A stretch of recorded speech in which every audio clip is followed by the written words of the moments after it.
Hare Krishna. Sri Chaitanya Mahaprabhu appeared on earth about 500 years back. He appeared in a place called Mayapur on the banks of Ganges in today's West Bengal. Sri Chaitanya Mahaprabhu had a very special mission in life. He wanted to teach the importance of Krishna Bhakti. He wanted to teach the process of Krishna Bhakti, especially for this age. And he wanted to develop the principles, the science of Krishna Bhakti as it is described in the Vedic literatures.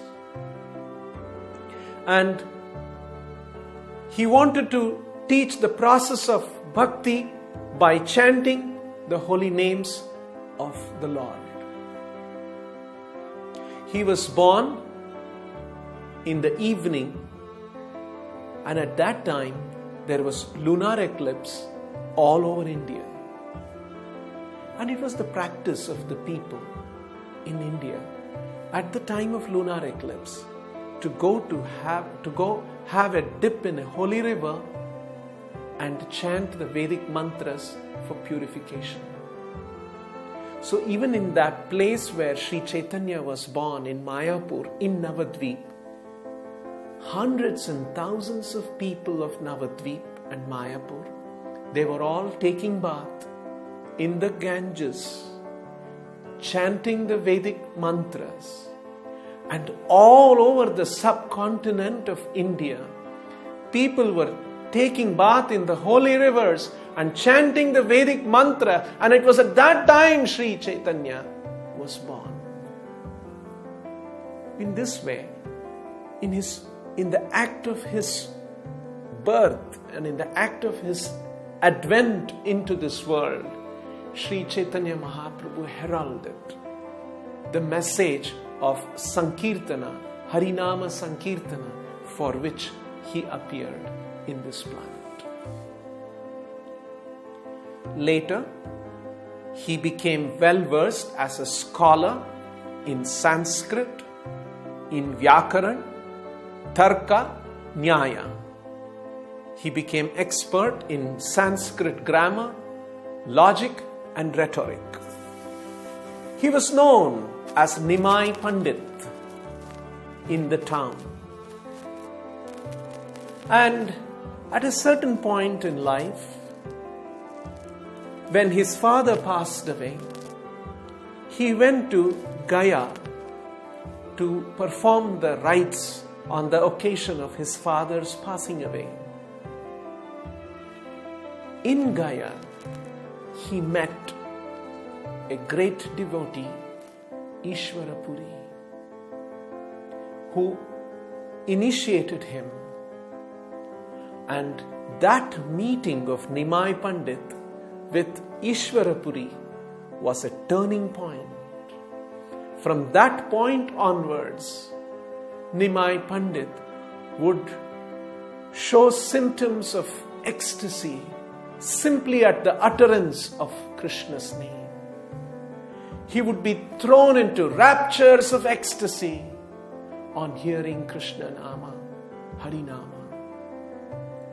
And he would travel all around Navadvip and getting people to join him in singing and chanting the names of Hari. And all the people in that town joined him, and they would all walk through the streets of Navadvip, playing on the drums and playing thala and chanting the names of Hari and Krishna, singing and dancing.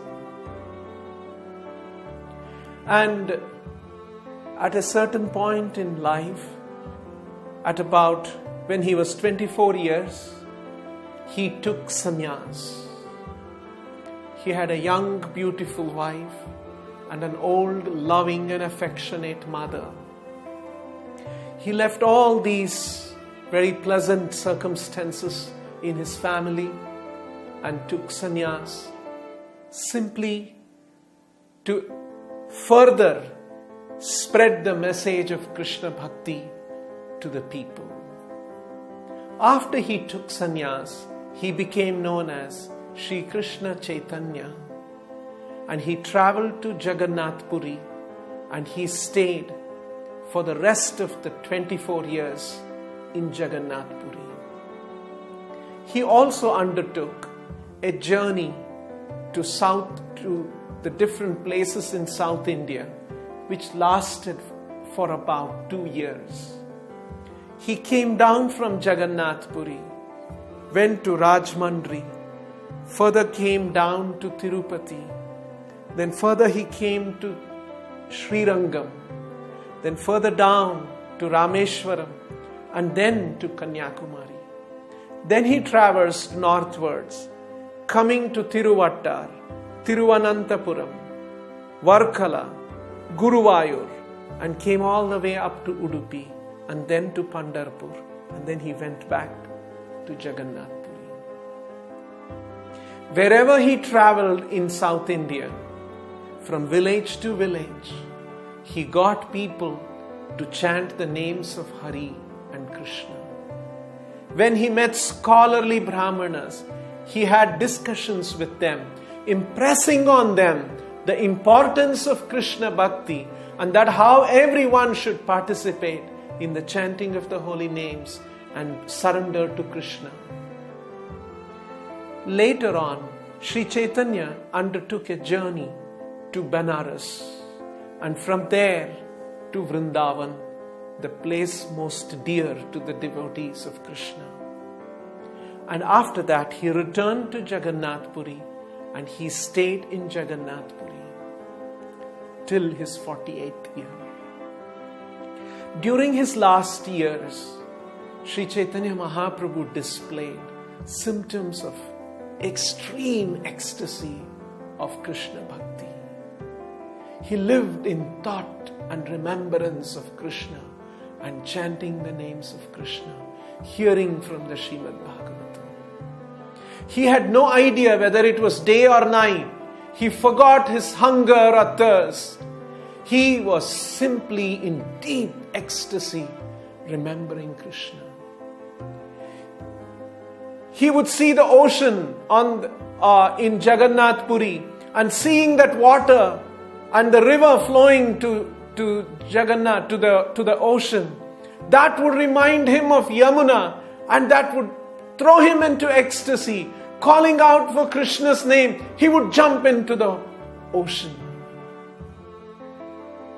And Sri Chaitanya was in his kutir in a place called Gambhira, where he stayed. And there were his close associates watching over him, because he was in so much in ecstasy, he was not at all aware, had no external consciousness of the world and the circumstances around him. So in this way, Sri Chaitanya was absorbed in a very deep ecstasy during his last days. And at the age of 48, Sri Chaitanya Mahaprabhu left this world.